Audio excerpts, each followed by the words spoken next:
নমস্কার, রানাঘাট লাইভে আপনাদের সবাইকে শুভ ছট পুজোর শুভেচ্ছা। আজ ভারতে হিন্দি ভাষাভাষী মানুষদের সবথেকে বড় উৎসব ছট পুজো। বিগত বছরের তুলনায় এবছরে ছট পুজোর জনসংখ্যা কমেনি, বরঞ্চ বেড়েছে। বর্তমানে পশ্চিমবঙ্গে হিন্দি ভাষাভাষী মানুষদের পাশাপাশি বাংলা ভাষাভাষী মানুষদেরও এই অনুষ্ঠানকে নিজেদের উৎসব বলে মেনে নিয়েছেন। তাই তো ভারতের প্রত্যেকটি জায়গায় হিন্দি ভাষাভাষী মানুষদের পাশাপাশি দেখা গেল বাংলা ভাষাভাষী মানুষদের এই অনুষ্ঠানে মেতে উঠতে। রানাঘাটের চূর্ণী নদীর পাড়ে আর ছট পুজোতে মেতে উঠলেন বিধায়ক থেকে চেয়ারম্যান, ভাইস চেয়ারম্যান সকলেই। দেখা গেল এলাকার বিজেপির পক্ষ থেকে জলস্রোতের সুবন্দোবস্ত করা, পাশাপাশি চোখে পড়ল রানাঘাট পৌরসভার চেয়ারম্যান ও ভাইস চেয়ারম্যানের যৌথ উদ্যোগে চূর্ণী নদীর তীরে যথাযথ ব্যবস্থা নেওয়া। রানাঘাটের পাশাপাশি যদি আমরা অন্য জেলার দিকে নজর দিই, তাহলে আজ দেখা গেল হুগলি জেলার তারকেশ্বরের কারারিয়ার দামোদর নদীর তীরে ছট পুজোর আরাধনায় সেখানে ভক্তদের ভিড় উপচে পড়ছে। এমনই চিত্র ধরা পড়ল আমাদের সাংবাদিক আশিস কুমার ঘোষের ক্যামেরায়। রানাঘাট থেকে সন্তু দে ও হুগলি জেলা থেকে আশিস কুমার ঘোষের একটি বিশেষ রিপোর্ট, রানাঘাট লাইভ। আজকে প্রথম অরব সকল হিন্দুবাসী যে পরিবার রয়েছে সকলকে ছট পুজোর আন্তরিক শুভেচ্ছা। ছট পুজো আমাদের যারা আমরা হিন্দুবাসী যারা রয়েছি, যে পরিবার রয়েছি, তাদের কাছে একটা আস্থা, বিশ্বাস, ভরসার পুজো। আমরা প্রতি বছর অপেক্ষা করে থাকি এই দিনটার জন্য।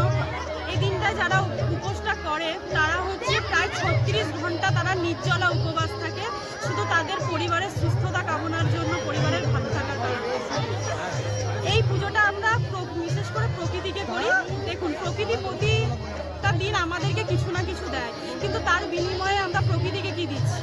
তাই জন্য এই পুজোটা আমরা প্রকৃতিকে করি, যেমন সূর্যদেব এবং তার বোন সেটি মাইয়াকে উদ্দেশ্য করেই বা তাকে অর্পণ করেই আমরা এই পুজোটা করি। আজকের দিনে সন্ধ্যাবেলা সূর্য ডোবাকে আমরা অরকের মাধ্যমে আরতি দেখিয়ে বিভিন্ন ফলের মাধ্যমে ডালা সাজিয়ে পুজো করি, এবং কালকে ভোরবেলা সূর্য ওঠাটাকে, যেটা সূর্য উদয় হয়, সেই সূর্য ওঠাটাকে আমরা ঠিক সেমনিভাবে মানে ফল সাজিয়ে আমরা পুজো করি।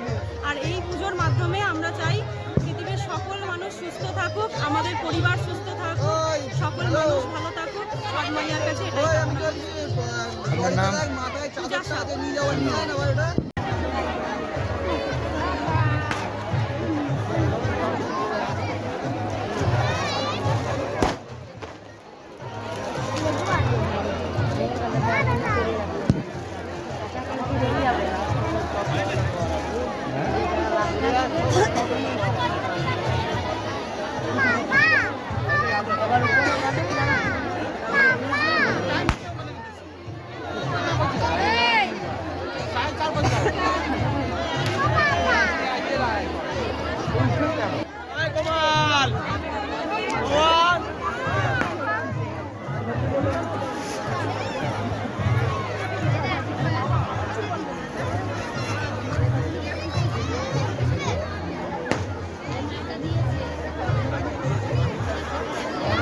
বুড়ি পাটা কেন এখানে এসেছি?